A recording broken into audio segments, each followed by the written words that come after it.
He wants you to live your best life. And so here we are. We're in church this morning. It's Sacrificial Sunday.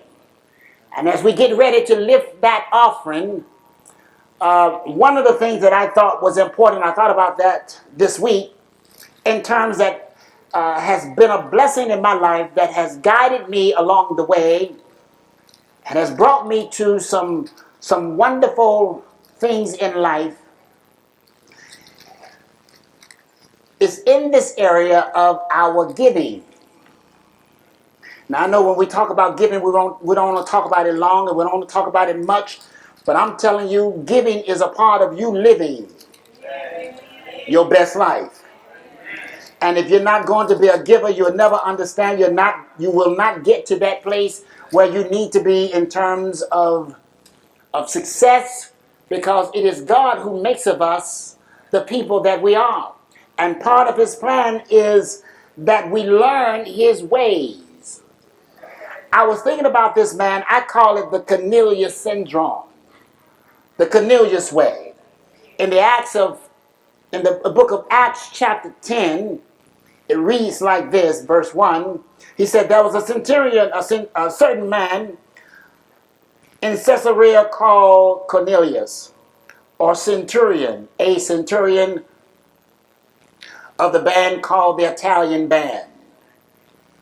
One, he was a devout man, and one that feared God too, and with all of his house, which gave much alms to the people, and prayed, that's worship, God always. This idea of Cornelius led him to living out his best life.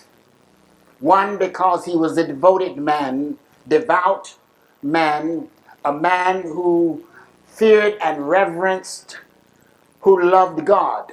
And you must understand the background of this passage of scripture, that Cornelius was not born Jew.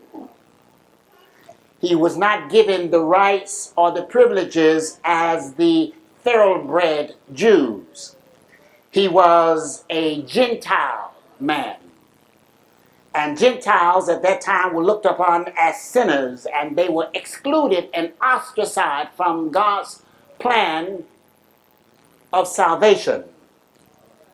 But yet, in spite of what the codes were, this man went about his life worshiping and fearing God. Somehow, some way, he got a handle, he got a word about God, and he began to trust in this God and worship this God. Not only he himself, but he leading his family into the tradition of worshiping God. And the Bible said that he feared God with all of his house. And when you talk about all of his house, it's not just something that he chose to do upon himself or with himself, unto himself, but this is my house. And for me and my house, we're going to serve the Lord. And so Cornelius had a rule that if you're going to live in this house, boy, you're going to have to live like and do like what I tell you, and we're going to follow Jesus. But we Gentiles, they say we can't follow. Boy, you listen to what I'm saying. I'm not going to tell you again. We're going to follow this Jesus guy, and we're going to fear God. You understand what I'm saying? I'm just paraphrasing that for you. Fear God with all of his house, and we're going to give. I don't know how rich he was. I don't know how much he had. What I have learned in life, brothers and sisters, you don't have to be rich to give. Some people are always waiting for an opportunity to give when their situation gets better. But you don't have to wait for your situation to get better. Just give right where you are. Give from what you already have. Matter of fact, if you want to make room to give more, that's where you got to start.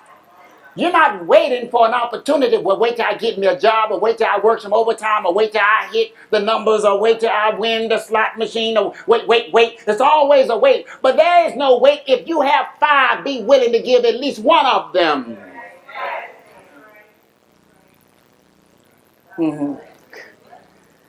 And you see, it's these small, humble beginnings that as we begin to give from what we have and from who we are, that God sees the level of trust that we operate on right there, and he begins to open doors, and he begins to make way.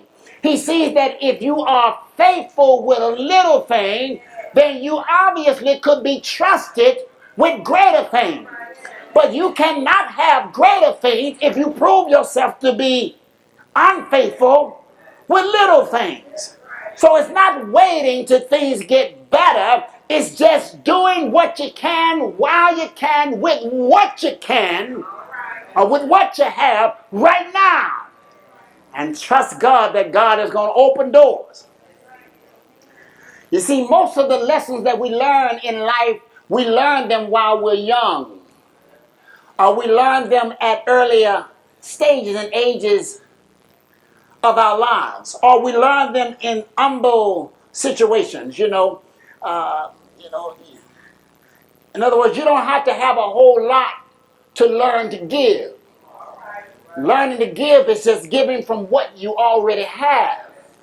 And it's in the obedience of that, it's in the learning of that, it's in the discipline of that, that God begins to open the door and add more to your life and expand your life and expand your life and expand your life so that you have room to give more and to support more and to help more.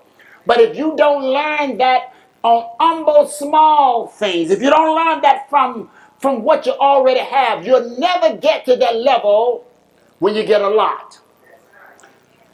Though you get $1 million, you're still not going to give because you have not learned what giving is really all about. If I give you right now, don't ask me because I don't have it. But if I gave you right now $1 million, you will spend that whole million or waste that whole million away on you. Come on, talk to me, somebody. Oh, you might give the church. I'm gonna give the church $5,000. I'm gonna give the church $10,000. What is $10,000 when I have given you $1 million? That's not even 10% of the million. But that's how we are, and that's how we think. We think that such amount is grand when really it's nothing compared to what has been given to you. Now let me use that analogy in a different way. If you think about what's already been given to you, and the small amount that you give from that, no wonder the Lord can help you to reach higher heights. Look at what you do from all of what he's already done for you. And I'm not talking about financially. The fact that you were made slave, born slave, treated worse than human, period, and yet God has brought you to this place. Look at what the Lord has already done for you. And we're satisfied with giving him just a tip. We eat. We pay more for our dinners than we do giving in our church. Come on, talk to me. You'll sit there and you'll eat a full meal. And I'm going to tell you what God is looking at. God is looking at not how much you pay for your meal, but how appreciative you are to the one that served you your meal. Come on, talk to me. So maybe this will help you when you go out sometime. You see, that's how we reach altitude. That's how we make the best and live the best in life. It's not so much as what you have that brings that to you, that attracts it to you. It's sometimes how you treat other people that will open the door for greater things to happen in your life. Believe me, brothers and sisters, God is watching. And sometimes we don't think that the Lord is involved, that it's just us. But I'm telling you, the Lord is watching.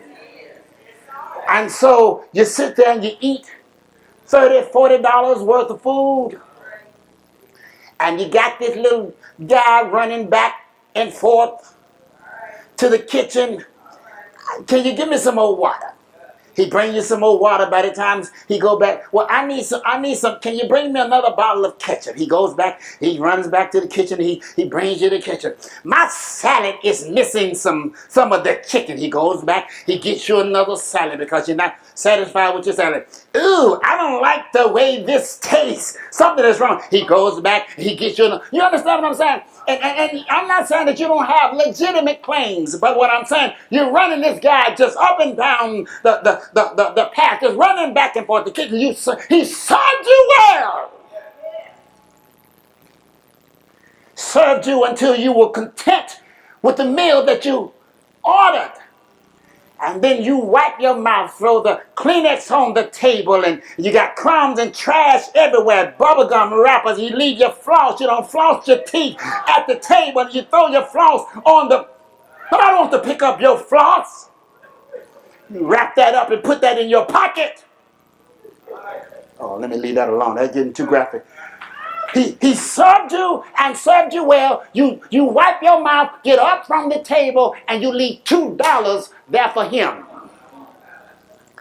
All I'm saying is God is watching you. Because that's wrong. That's just wrong. You say, well, I understand where you come from, because I used to think the same way. Well, I didn't come here to pay him. I paid for my meal, but you know tipping is a part of the process. Just like coming to church. We don't make you give, but giving is a part of the process. We can't have everything that we have and do all the things that we do, except there are people who can appreciate what we do and help and get in the struggle of what we do and give to the process. That's all I'm saying about it. What are you saying? I'm saying, that God is watching all of this. This man feared God. This man gave alms to the people. He was a giver. He was a giver. And brothers and sisters, there's absolutely no way for you to live your best life without understanding the principle of being a giver. Now let me read it out. Then we're going to take our offering. Then I'm going to get into part 2. You get no amens right there. That's all right. I told you last week I brought my own.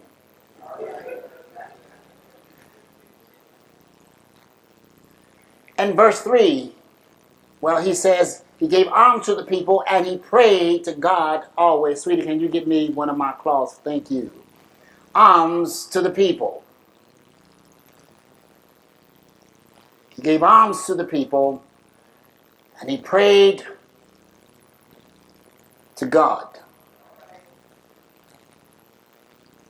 Verse 4 says, or rather verse 3, he saw in a vision, evidently about the 9th hour of the day, an angel of God coming in to him and saying unto him, and when he had looked on him, he was afraid and said, what is it, Lord? That doesn't seem like it says much. It doesn't ring much. But here's a man who has not known God, but yet worshiped God. A man who had not known God, but yet he feared God. And when God came in the room, when the angel showed up, he recognized God. God is in this place right now, and some of us, we still haven't recognized that he's in this room. Because when you recognize that God is in this room and the voice of God is spoken and been spoken unto you, it draws up a kind of reverence and fear. People have no fear of God. That's why they can do what they do. They can come in and out, come late, come back and forth, get up, doing the... Have no fear, no reverence for what God is really doing. I need you to recognize God is in the room. He recognized, he saw that God was in the room. That God has spoken unto him. In just one moment, sister. What is it, Lord? And he said unto him, listen, thy prayers and thy alms has come up for a memorial before God. All right. It would be interesting, and I wouldn't have much to say about this in terms of giving if it had said, thy prayers has come up before God. I wouldn't think that his alms would have had much to do with the situation and the blessing that he received if it had just said his prayers has come up to God. And we know that every word spoken is an inspired, inspirational word, is a God-breathed word, and that there's nothing in the Bible that's just in there just to take up space or to make it sound, good or whatever it may be. But everything that is written, everything that we find in the Word of God has its own divine purpose. And the fact that he includes and he purposefully says, not only have your prayers, but the way you give has come up before God as a memorial. I'm telling you, brothers and sisters, God is watching you. Some of you have canceled out certain things. You pay no attention to it.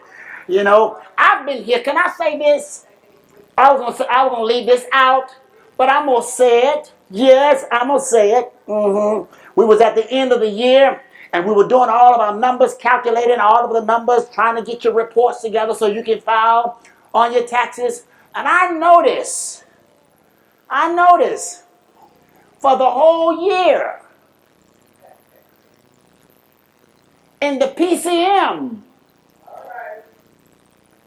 only 4 people contributed. I said, my Lord, is that it?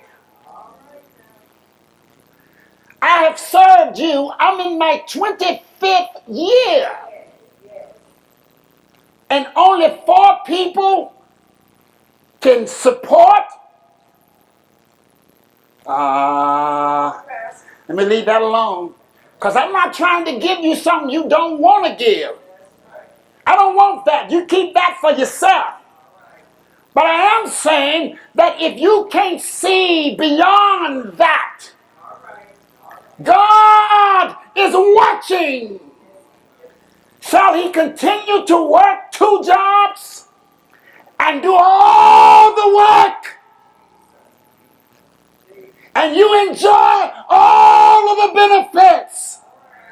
And it's in your program every Sunday, but you ignore it.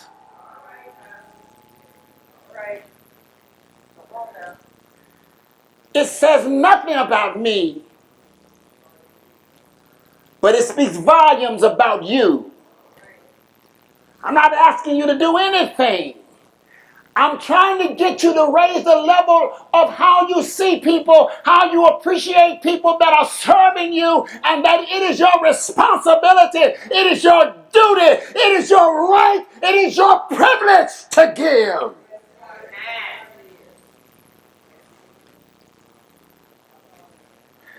I was talking to one brother in this church, and I said to him, brother, you don't have to do that. Man, you don't have to do that. Don't worry about it. And I said it to him because this has been several years ago, because really wasn't nobody else doing it. I didn't want him to be the only one. I said, brother, you don't owe me anything. You see, I work from my will, not from my flesh. I preach, I serve from my will. It's what I desire to do. It's what I want to do. It's more than just my calling, but I put all of my will into what I do. And so whether you give or not, whether it's been raised, the salary has been raised or not, and it's not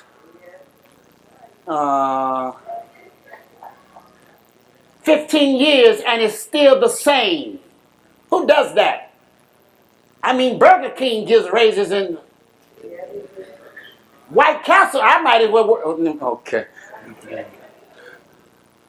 What am I saying? All I'm saying, brothers and sisters, I'm not trying to get you to do something. I'm not trying to make you feel guilty about something. What I am saying, if we're going to live out our best life, it is because we have learned some things that will help catapult us to that end. And you can never, ever get there without giving. You can't give all the time. You can't give to everybody, but there ought to be somebody or one somebody at some point, sometime in life that you give. And let me tell you this. And then we're going to lift our offering. And then I'm going to give you part two. If you think you need to go research it out and ask some other preacher, what do they think about what's going on in this house? Then keep it to yourself. You don't have to do that. Keep what you have. If you have to have someone else to validate what I'm telling you right now, because they're not here, they'll tell you whatever. And they're not here, they don't see what you see. They don't know what you know. They don't experience what you experience. Their rule in their house is not the rule in this house. But if you feel you must validate what you do by asking someone else whether or not it's right, keep what you have.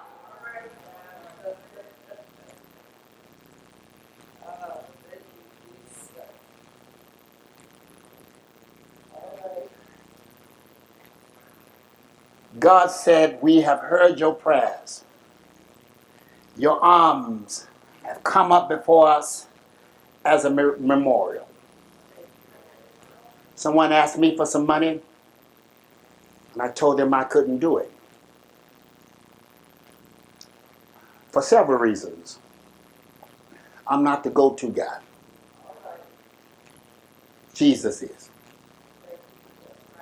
2, when I do what I do it because I am moved of the Spirit of God. And I can do it without asking for anything back. And I give not only to the people in this house who have need, and I don't ever name that, but people on my job, people on the street, strangers I've never met them. I met a couple the other day. My wife don't even know it. I can't even discuss it with her because she won't agree. We don't agree. I know it doesn't matter whether she cooked dinner. I told her I'm taking her to Red Lobster, so it doesn't really matter today. I may not get it next Sunday, but today I'm fed. Because there are some things we have our own reservations and our own ideas about it. But I have to do what I feel the Lord is moving in me. I don't give her money. I give what the Lord gives to me. Oh no, that $20 belongs to my wife. If I do that, I'm going to be missing half of my face or something. You know. But I give. And my expression was, I can't give to the same person all the time because I'm giving to so many people, trying to be a blessing. Sometimes I have it, sometimes I don't. But I am a giver. In most cases, I do. But I do so because, one, it's just my personality, it's my spirit, it's who God has made me to be. And I'm always doing so that it will encourage the life of the other person. That God would allow His Spirit to use me in the moment. Now that person may be won to Christ, or may not be won to Christ, but I must always take the risk of you being won, than not take the risk and you not be won. I met a couple the other day. Matter of fact, it was while I was here at the church, and they were knocking on the door. You know, we keep the doors locked. And I just so happened to see him at the door. He knocked, had his girlfriend with him, had a baby, and they were in need. I brought them in, set them down, and just talked to them. I said, I like to get to know people. You know, I'm not saying I can help you. I will pray with you that the next person you meet can give you something. Then I said, I'm just teasing with you. And they sat down and we had a long conversation, just understanding, how did you come to this? Why are you not working? What is your plan? What is your future? So I was able to impart to him a few words of what I would think would be wise to try to help you get started in life. Then I offered to him, I said, here's $50. take this. I don't know how far it will get you. Get you a little gas, buy something for yourself, get you something to eat, and most especially, make sure that the baby gets what the baby needs. The child come in, no clothes on, the diaper was wet, and she kept playing with the thing on the table. I said, wait a minute now.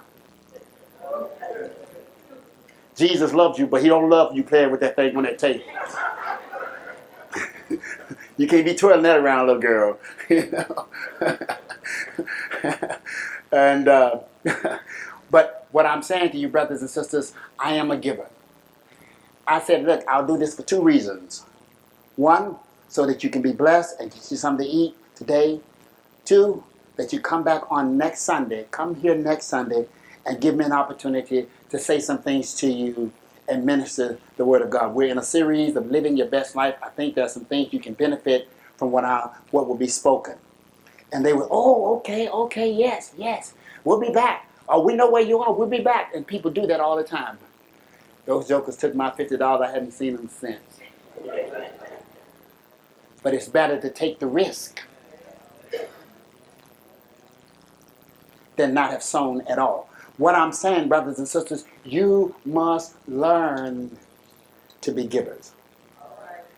And the process of us getting to where we want to get in 300 strong is not a real possibility if we don't have giving as a part of the process in our hearts.